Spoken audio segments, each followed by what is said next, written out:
The comments and statements made within the show are the opinions of the commentators and their guests, have not been evaluated by the FDA, and are in no way attempt to diagnose, treat, mitigate, cure, or prevent any disease or illness. The contents of this show are not to be construed as medical advice. If you have a health condition or health concern, please contact a licensed, qualified healthcare practitioner.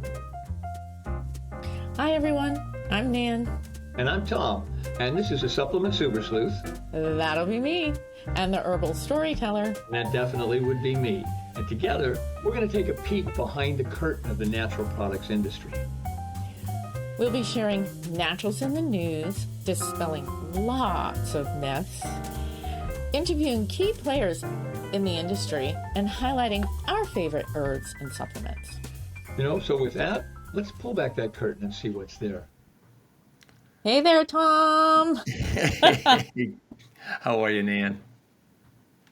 Oh, none too worse for the wear.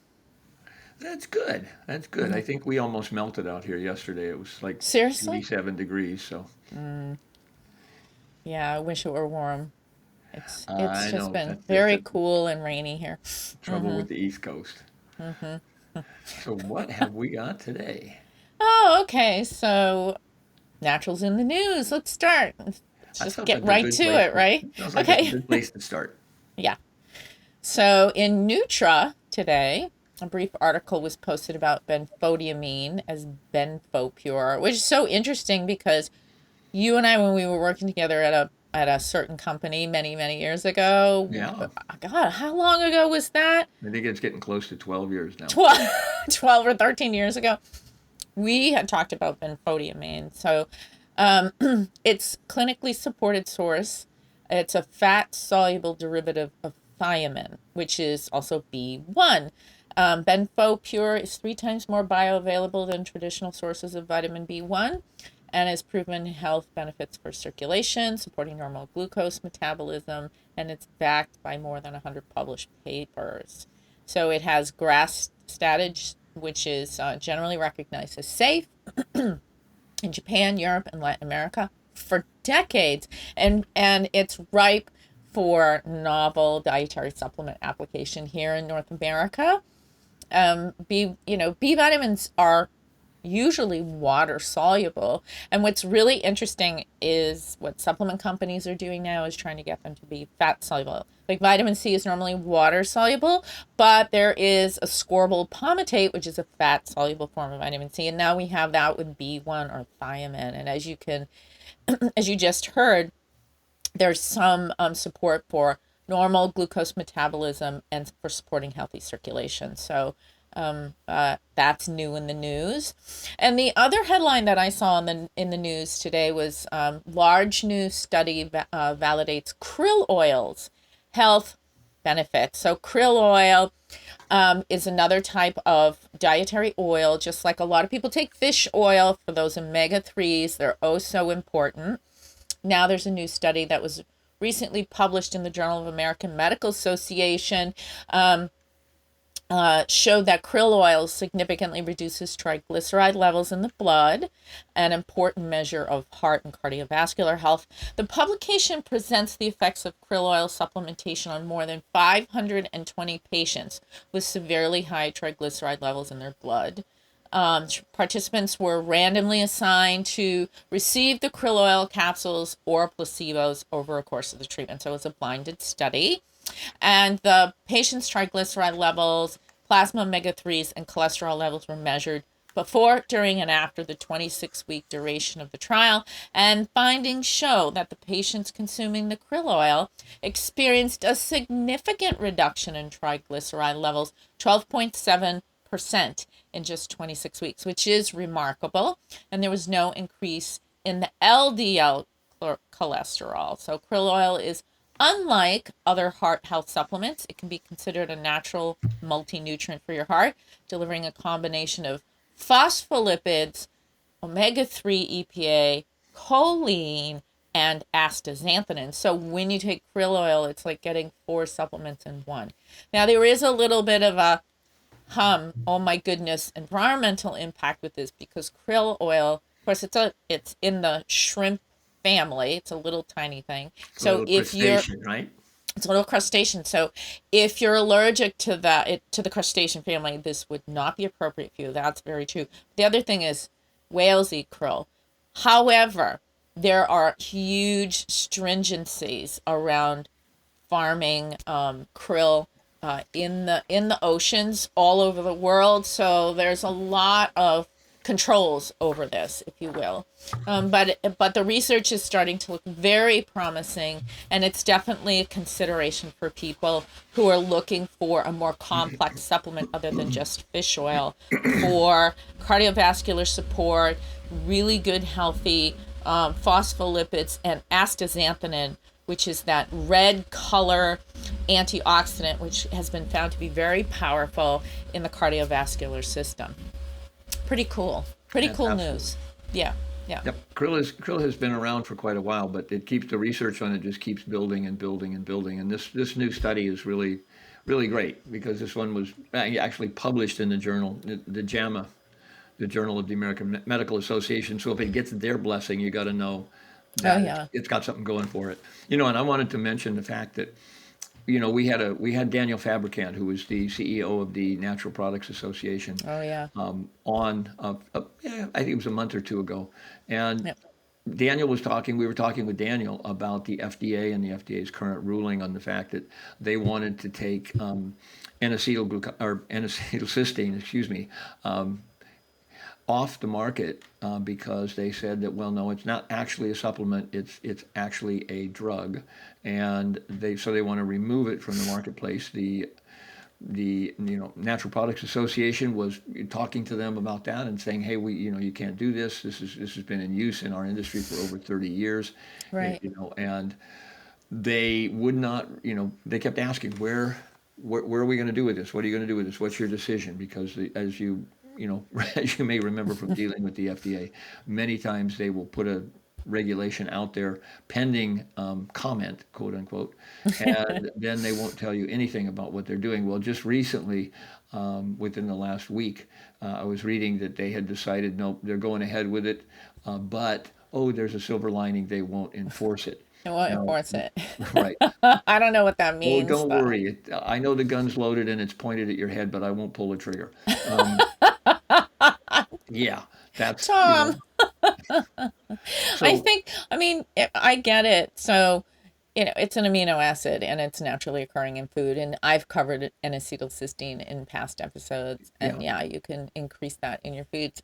But the supplement is really helpful too.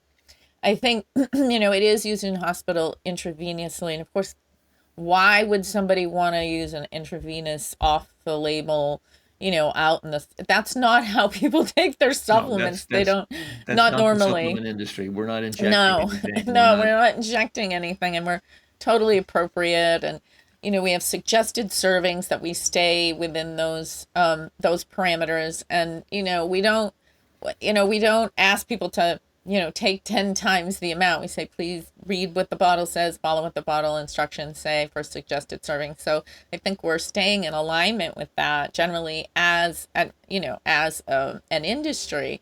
So you're right. It's a continuation of a conversation that we had. Tom, I'm with you.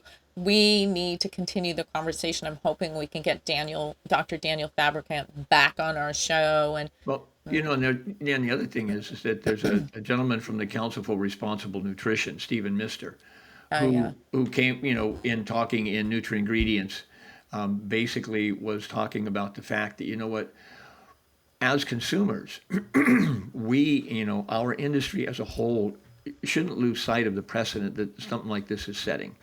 Because literally it's the old, how do you, cooking a frog by just slowly turning up the water in the pot till the frog doesn't even know he's boiling to death till he's already boiled to death. And that's what, Mister says about this. He said, we just don't want to lose sight of the precedent that this sets, because, they set aside NAC right now, and then maybe they set aside, P5P, which is another form of a B vitamin. Right. And we get to the point where they've set a whole bunch aside, and then they suddenly decide, well, I know we told you we weren't going to enforce this, but, now. now it's come to Yeah. our attention. We need to enforce this all at once. And if we don't, like they said, the price of freedom is eternal vigilance. So we need to be aware of this. We need to figure out Benjamin what's Franklin going on said with that, this. didn't he, Tom? I believe so. So let's see here. And I think we have a very interesting guest that's going to be coming on today, right? Yeah. And this would be a Mr. Doug Wallace. Now, Yeah. Doug, I've known Doug for several years. He's been around in the industry for a long time. He's had a lot of different experiences. Let's say he was very high up in Whole Foods, and literally at some point in the process of his journey, he decided, okay, I'm done with corporate life. I am going to buy myself a small health food store, which he did in Santa Cruz. Now he's from Santa Cruz. He was born in Santa Cruz, and he, has his family grew up in Santa Cruz. So he is very much part of the community here. And he bought a small health food store called the Food Bin and the Herb Room. In the height of when Whole Foods was expanding and everybody was singing gloom and doom, like, oh my God, Whole Foods is in town, they're going to ruin everything, we're all going out of business. And he voted the other way. He voted for, what, I believe that small stores are still going to make it, and I'm putting my money where my mouth is. So we're going to be very happy. And I'm going to let Doug tell more of his story, because in talking with him, he's had a ton of background experience to give him a very wide view of the industry. And we will let him tell his own story once he comes on. All right. I'm going to play this song. All right, play this. Oh, God.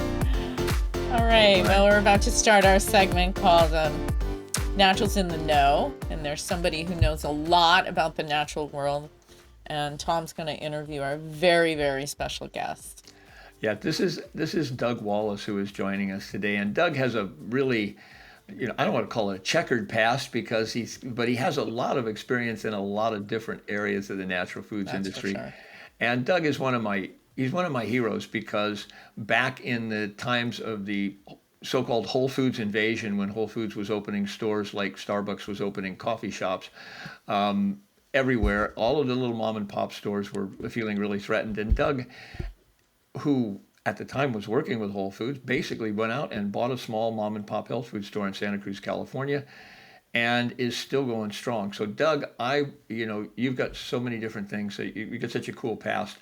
Why don't you tell us a little bit about who you are, what your experience has been in the natural products industry, and why in the world would you buy a small mom and pop store? I don't know. In Santa Cruz, California. Yeah, right. Yeah. Well, first of all, I got into the natural products industry kind of indirectly via school. So I was at Cornell in a food industry management program, and as a student, we traveled to FMI in Chicago, the Food Marketing Institute trade show. And at the trade show, we had to work because we were students, and so we would run seminars. Right. And so one day I'm running a seminar, and I met the owner of a natural food store in Campbell, California, named Frank Ashton, who owned 2 stores called Bread of Life. And so that was I didn't realize it at the time, but that was my initial entry point into the natural products industry. I talked to Frank, and we talked throughout the seminar, and then got his card, and then went back to school, graduated, worked in a regular job, so to speak, in Boston. But when I returned to the West Coast, I went to work for Bread of Life for a couple of years, and that was really my entry point into natural. And then Whole Foods bought Bread of Life, so I came to Whole Foods via an acquisition, and then spent what did my paycheck say? 32,000 hours, or 16 years at Whole Foods, or whatever it was. Wow. 32,000 hours. Every paycheck, you can see your hours. So, Oh my God. that was pretty Talk fun. about owing your soul to the company store. Yeah, and I wasn't really, That's amazing. and I was more of a food person, I guess, when I entered. But then when Whole Foods bought Bread of Life, I was, kind of labeled the whole body buyer. It wasn't whole body at the time, but the supplement and body care and bars and that whole category. And I worked 2 days as a buyer and then 2 Right. days in the stores. So the fortunate part was I could learn the products in the stores. And so that really helped my education in natural products, supplements, and body care specifically. Then what happened? So I did, 20 years at Whole Foods almost. And I was thinking about, Amazing.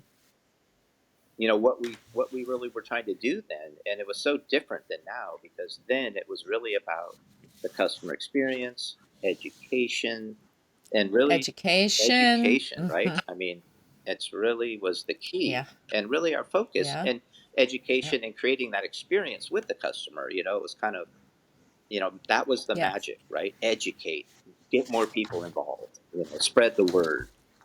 And Right. so that's a little background about how I got in.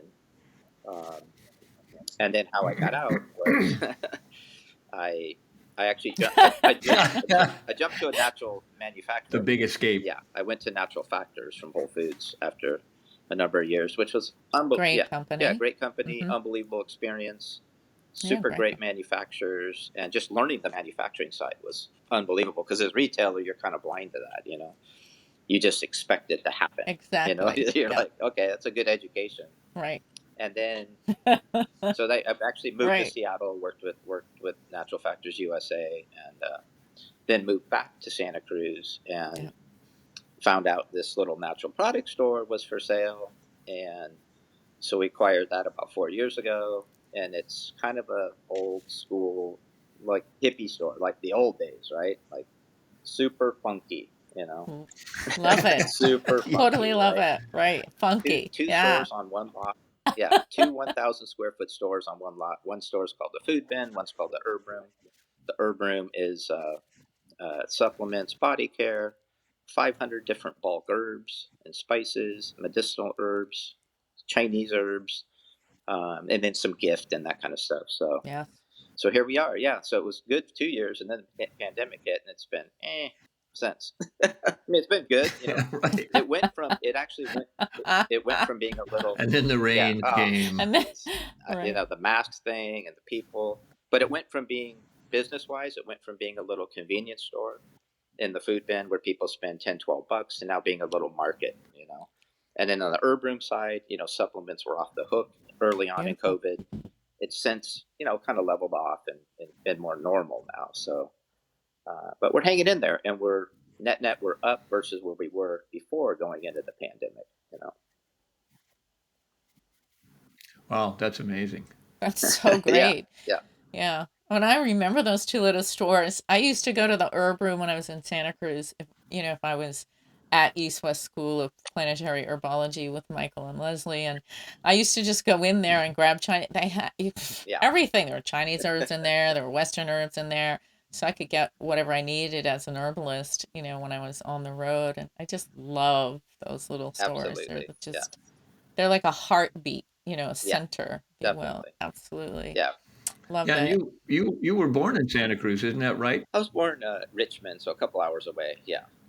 So I've been here since I was 5. So I grew up here and Hometown. somewhat local, right? Yeah. It's changed a lot, And back in the day, for sure. Food Bin and the Herb Room, they were the only game in town. There was no Trader Joe's, no Whole Foods, no New Leaf, no Big Stop of Life, no grocery outlet. So it's really, the landscape's changed, and our core customer is really the neighborhood, but we also pull we pull Bonnie Doon, and we pull some other surrounding areas. And we get a lot of tourists that come to the Herb Room because it is unique store, so they like to buy the herbs and try things, and it is unique. Yeah. Mm-hmm. Yeah, and it's a wonderful niche to be able to carry all of those different raw herbs that you do. That's just such a gift to the rest of the community. Yeah. So in the Herb Room, what is like recently the most popular category of herbs or supplements that are kind of moving out the door, Doug? Yeah, I'd say since the whole pandemic, has there been a shift? Definitely, yeah, absolutely. I'd say there's been a shift towards more immune building products for sure. The vitamin D, NAC, anything immune, ashwagandha, garlic. Magnesium continues to be just hot, right? Just like Anybody who comes in, you need magnesium. Doesn't matter, what's wrong with you. You need it, So that's been really hot. That's cool. Probiotics have been probably one of our strongest categories. We try and, kind of cross/upsell those when people are looking for immunity. Sleep is another big category that continues to rock and roll. And it amazes me how many people, wait. Do you say, turn your computers off? You will go to sleep. Turn the TV off. Right. Turn your phone off. You have a sleep problem? Turn those damn screens off. Absolutely. Yeah. It is. Yeah. Yeah, and we were doing some research at the company that I work for on, for another webinar and looking at sleep studies, and people's sleep issues have really been impacted with COVID. It's just thrown everybody upside down as far as sleep, and spending more time on the internet, which, as Nan was saying, it's that blue light coming out of the screen that really throws off your sleep cycle. And a lot more people are drinking a lot more because they're locked in, right? Or they were locked in anyway. Now things are getting better. Now, one of the things, Doug, that I know that I've talked to several people in the industry, and they're all kind of bemoaning supply chain issues. Are you having out of stock issues that are really bothering the store? We're still having it, not so much in the herb room as the food bin, but both have them. Yeah, UNFI still has probably, we're a small store. We probably still get 3 or 4 pages of out of stocks every order. So 40, 50 items continuously on the food side. On the supplement body care side, I'd say it's a little bit less. And you have a little more, you have options with, okay, I get it from this vendor, I get it from that vendor. So if you're savvy when you're ordering, you can bounce around and grab it from other people. So there are options to usually get a backup so you don't get totally, blanked out of a given category or a given product. But yeah, the supply issues are definitely still there. Yeah, because I know that, even simple things like lids for bottles and, packaging material and so on sometimes can turn out to be a little bit of a problem in the industry, especially right now. Absolutely, yeah. Doug, what do you think the future of small mom and pop stores are? Well, I think it's really about service. It all starts with service, right? If the mom and pops can differentiate around relationships and service and really being a neighborhood store, I think they can find a niche there and also be somewhat competitive. So that's kind of the dance we do, trying to be competitive, trying to have the service, trying to have some unique items. I think you can carve out a niche. The challenges are labor, right? Labor is just really tough right now. And then it's kind of like two sides to labor, right? You have your base, kind of like your entry level labor, which is, fortunately, we have the UCSC students. We have the banana slugs, so we're lucky. They're awesome. They're unbelievable. The kids give me hope for the future, And then we have our full-time labor. And the full-time labor is, people working full-time, and they're trying to survive in Santa Cruz on 20 plus an hour. And so that's kind of the dance you do around labor. And then being in California is tough too, because we have the rules and regulations. So it's a dance. It's a balancing act for sure. Yeah, definitely. Yeah. So I have a question. Yeah.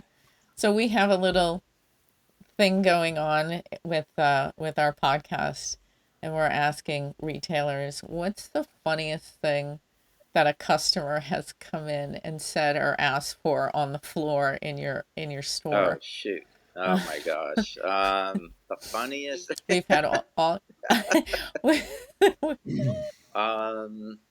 something that you thought, are you really? Yeah. You're actually asking that, or?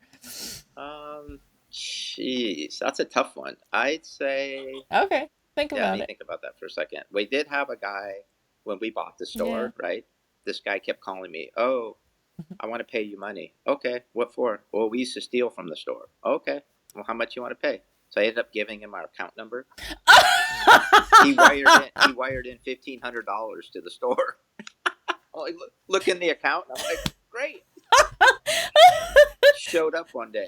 I used to steal. Yeah, so he had to make good. I'm making my amends. Yeah. I'm like, fine. Yeah, that's fine with with me. Great. But yeah, we get some serious care. Oh, that's a good one. Pretty good. Oh yeah, yeah. Well, it is Santa Cruz too. Yeah. So Yeah, definitely. That's right. It is Santa Cruz, but it's also the natural health industry, and it's Yeah. we're interesting. Yeah. We are characters. That's really great. Love that story. Really great. did you end up going to Expo West, Doug? I didn't go this year. The last time we went was like pre-COVID when there were 90,000 people, and I had jotted down a couple of notes from that. But it was mind blowing. Just trying to get around and see everything, and just all the innovation, all the duplication, all the CBD vendors. Then just so much going on, trying to like strategize on how to do it. And so we just stuck with the vendors we wanted to see, and tried to see some new people too. But it was really, really fun. Really fun, really dynamic, and just changed so much over the years, right? I mean, I want to sound like an old person with that perspective, Totally. but it really has. You can see the money and really more mass market influence and more international influence, and just more. It's just more popular, right? Yeah, no, that's one of the things about the Anaheim Expo that really always impressed me is there were so many companies from out of the country, so many foreign countries that show up because they realize, wow, we have a huge marketplace. Right. Yeah, it's really interesting.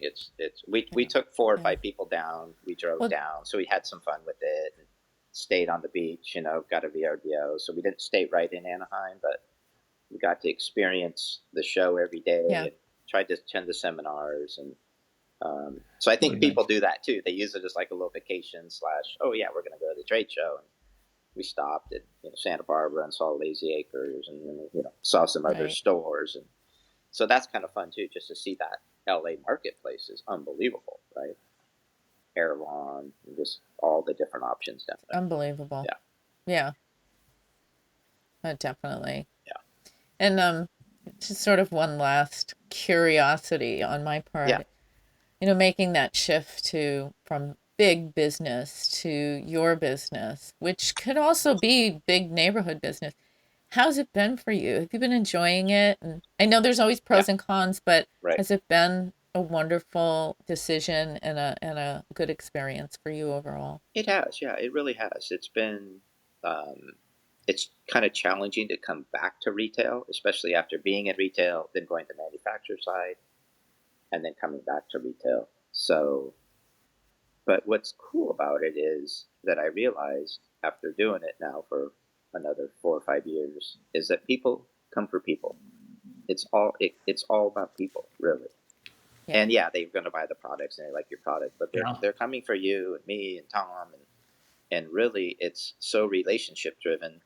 And there's nothing like that anymore in retail unless you're going to like a high end or where they're really servicing you hardcore and that's their model. But it's instead of being transactional, it's more relationship driven, and so that's been enjoyable to meet the community, to meet some of my neighbors because I live a mile from the store, and just to be a relevant shop amongst all these giants, and amongst people who.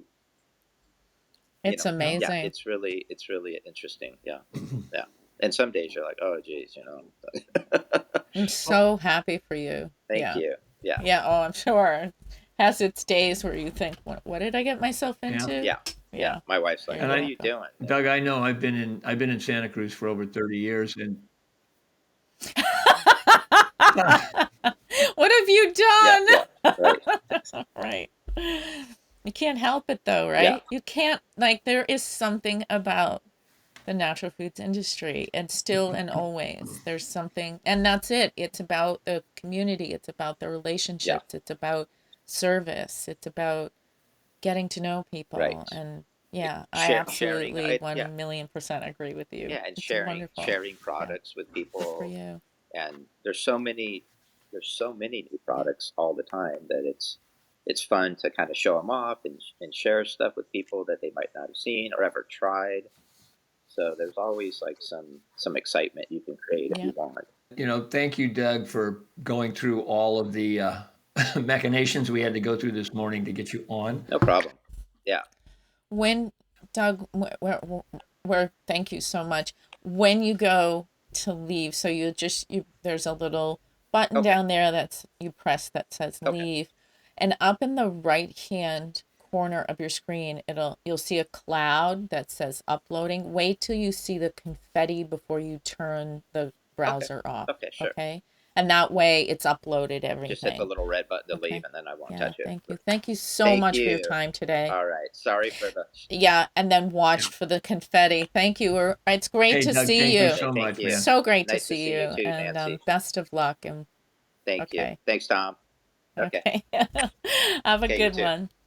Thank you, Doug. See you Bye-bye. later. So it's time for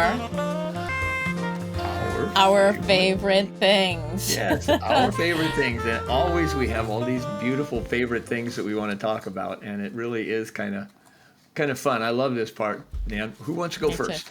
You do.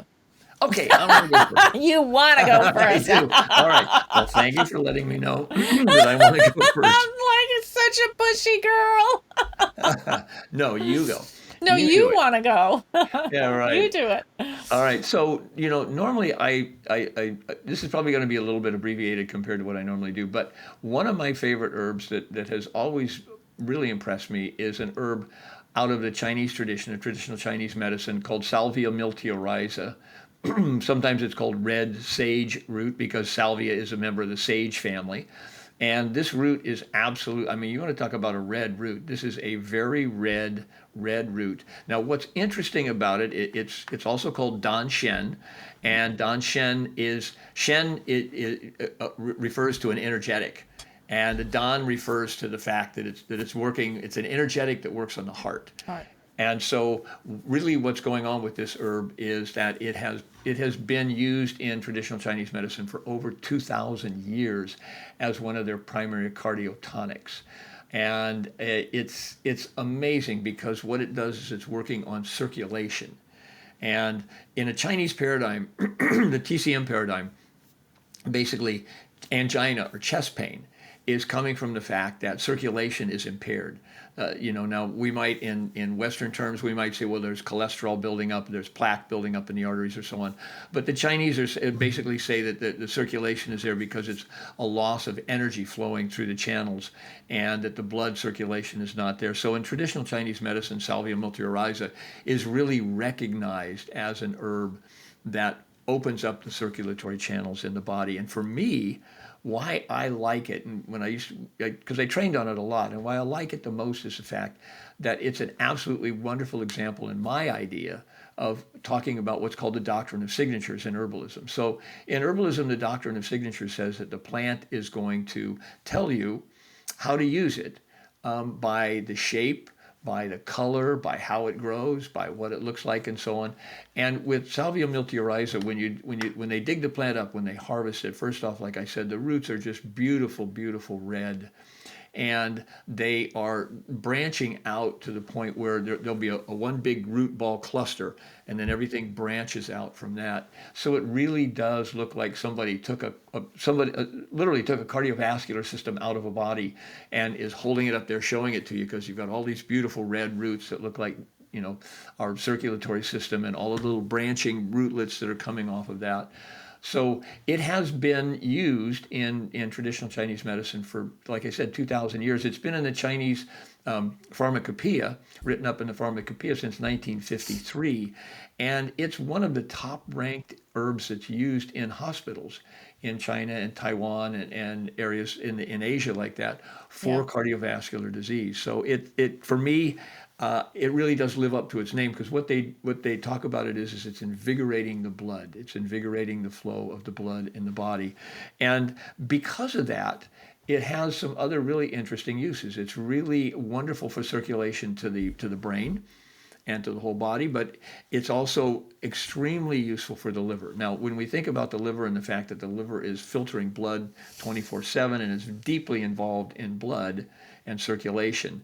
An herb like Dan Shen or herb like Salvia miltiorrhiza is fabulous because it does help the liver clean itself out, keep all of that junk that it's been filtering out of the blood from accumulating and clogging and blocking things.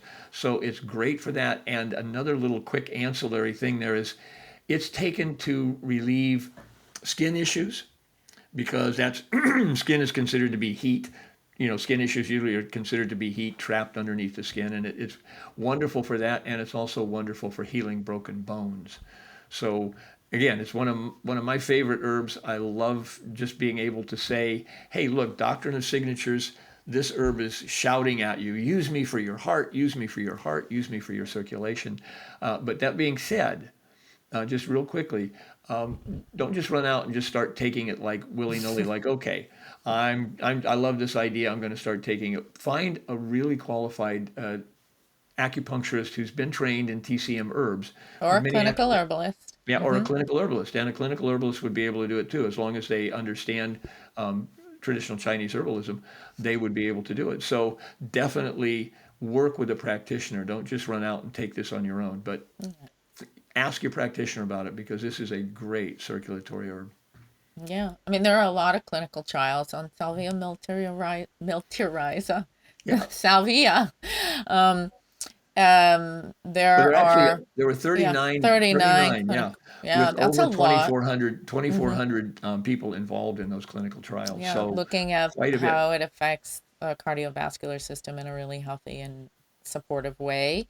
And it's a huge part of my practice. It's an herb that I often use in formula. So I don't often use it as a simple or a single herb, but it is often in formulas that are both liver, heart, supportive formulas. So it's an incredible herb. It is a wow herb when you pull it out of the ground. It looks literally just like the heart and the major arteries coming out of the heart. It's one of those "are you kidding me" moments where you see the herb and the part of the herb that we use. It's a remarkable herb. Okay, so one of my favorite things, which kind of goes along with salvia, is a combination of two amino acids called L-Arginine and L Citrulline. And I'm still on my amino acid kick. I've been talking about amino acids since, the first episode, because we have a lot of them, and many of the amino acids have been isolated and they're used in supplements. You can find them in foods, of course, or they wouldn't be natural, right? Arginine was first isolated in 1886 from lupin, yellow lupin seedlings by the German chemist Ernst Schultz and his assistant Ernst Steiger. Animal sources of arginine include meat, dairy, and eggs. And plant sources include grains, beans, and nuts, mostly seeds and nuts. So again, amino acid, that's really, really important. It's found in so many different high protein foods because it's a crucial amino acid. Arginine is conditionally essential, which means that your body can also produce it. It can produce it in the liver and also in the kidneys. It's predominantly synthesized in the kidneys. It's so important of an amino acid that your body actually can synthesize it. So it's better to get it from food so your body doesn't have to work too hard to synthesize it, but it can be produced in the body.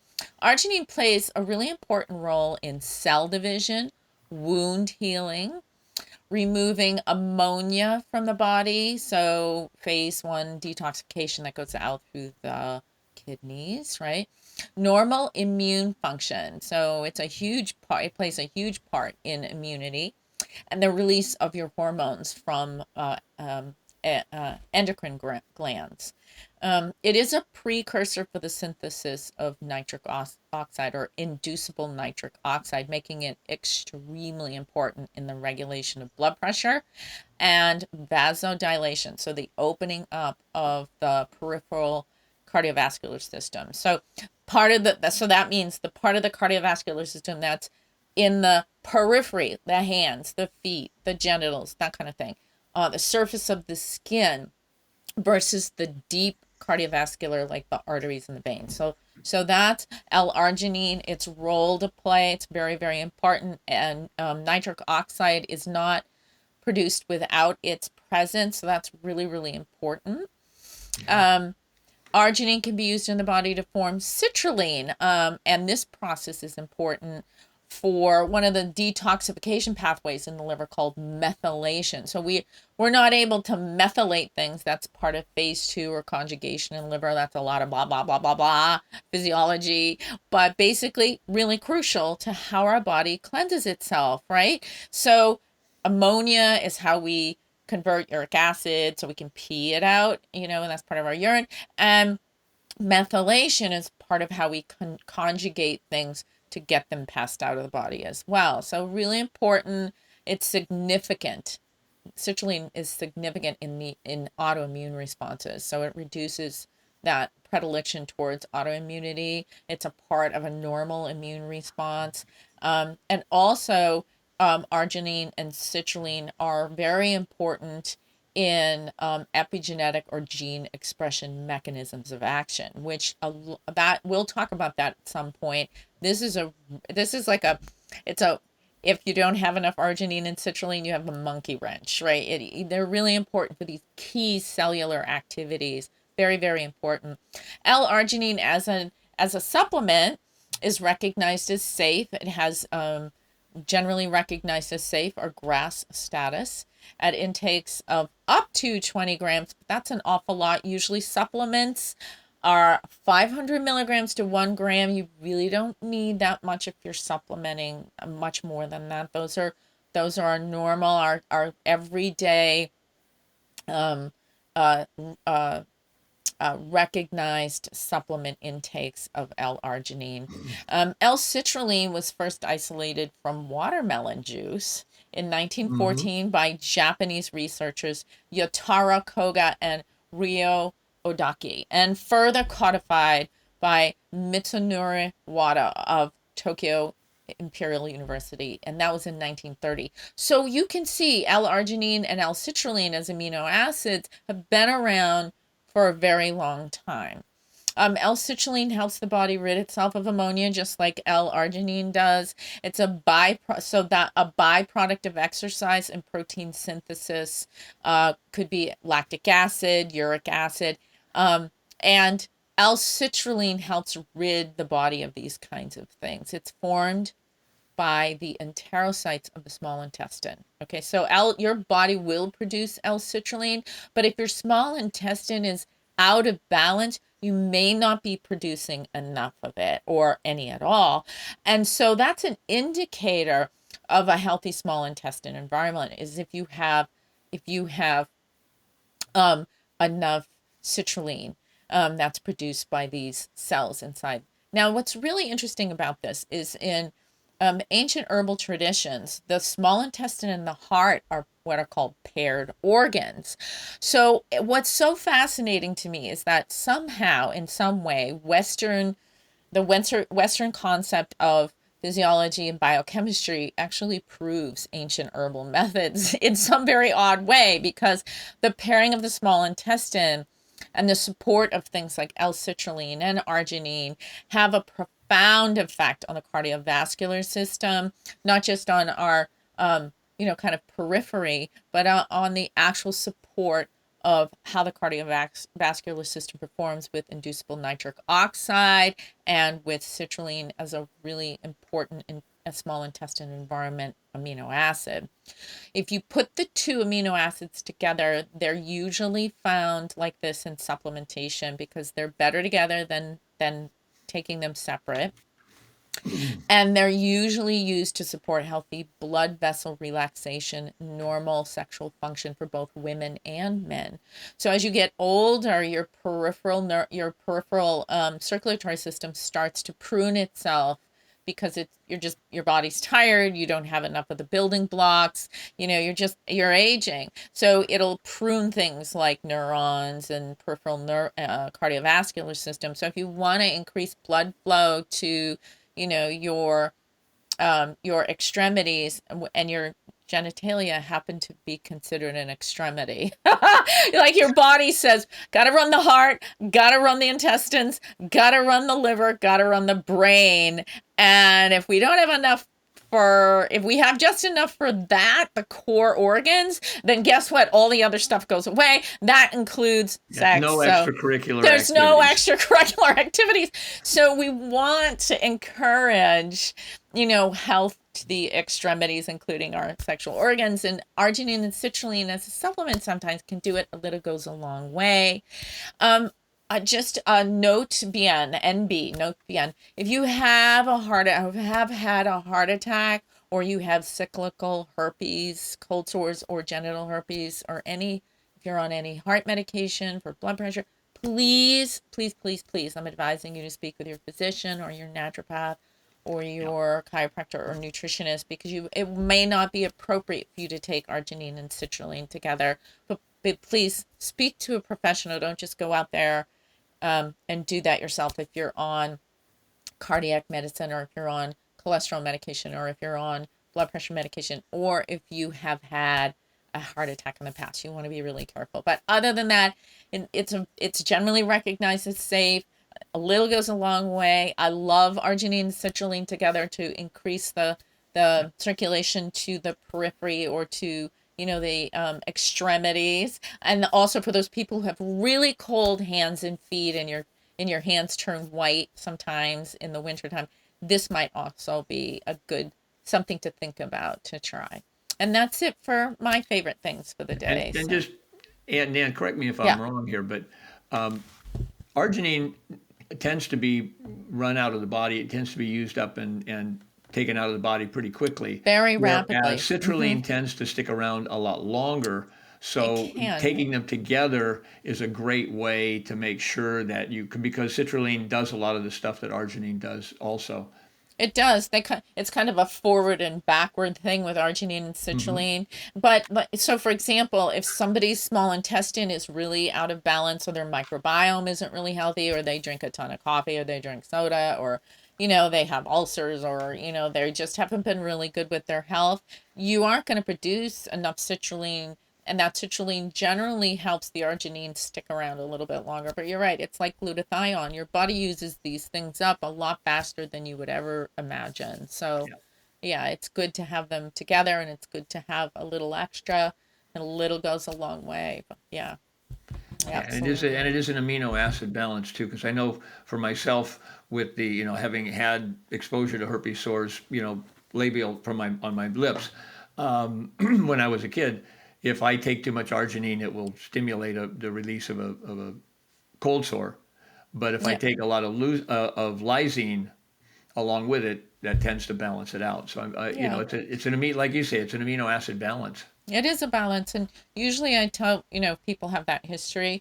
You take your lysine at bedtime, and you take your arginine and citrulline in the morning, and that way you kind of again, everything's about balance, right? Nature doesn't like to have. More and more and more is not better in nature. That seesaw of balance is always going on. So, if you do have a history of cold sores in the mouth or whatever, it's always good to take L-lysine on the opposite end of that seesaw. Take your citrulline and arginine in the morning, because it's really about getting the cardiovascular system going and supported. And that's a daytime thing. That's a yang thing. And that lysine is really about cooling and calming. So that's a good thing to take at night before you go to bed. But that's in general. Of course, if you have things really going on, please see your practitioner. But if this is a little DIY and you're pretty healthy, but you're like playing around with amino acids, then you could try it like that. Yeah, all right. For sure. Thank you. Yeah, thank you. Okay, so we are going to be doing this podcast twice a month and interviewing key people. I mean, we had Doug Wallace on today. He's just a sweetheart, and I love what he's doing with his stores. And we're going to be interviewing thought leaders too in the natural products industry, people who are shakers and movers. And if you wouldn't mind, please subscribe to and like our Facebook page or our Instagram, and soon we'll be on YouTube. Yes, please repost if you can. And then please share our podcast with your family and friends if you Yeah. think they'll be interested. Yeah. Absolutely. And please comment. I do read the comments. Once a week I go in there and I see some of you are saying great things, and we're doing this new thing. Tom, I know you want to talk about it, so please comment. We are doing a new thing, and Nancy alluded to it when she was interviewing Doug here, that in the industry, this is the industry that most people look at. We're like the fruits, the nuts, and the berries. We're and a lot of times people say some really funny things in stores. And if you're a store owner, if you work in a store and you have heard something really funny that just, somebody asked you a question or was looking for a certain supplement and they didn't get it out right, we would love to hear it, because, those are the kind of anecdotes. Those are the kind of things that we love to share. As you can tell, we're kind of goofy. This is not a real formal, like, okay, we're going to be very stuffed shirt about this and do this all right. This is just who we are, and we absolutely love people, and we love these little anecdotes. If you would share it with us, you could send it to us, and we will literally share it on the air. We'll share the name of your store and the city you're in. So give us a shout out and let us know something funny happened on the way to health. Yeah. Thank you, everyone. And we'll see you in a couple of weeks. Absolutely. Take care, everybody. Cheers. Bye, Tom. Bye-bye, Nan. Okay, everyone. Until next time, I'm Nan. And I'm Tom. And we'll have more great topics and guests in the very near future. So join us right here in 2 weeks as the Supplement Super Sleuth And the Herbal Storyteller. Take another deep dive into the fascinating world of the natural products industry. See you later.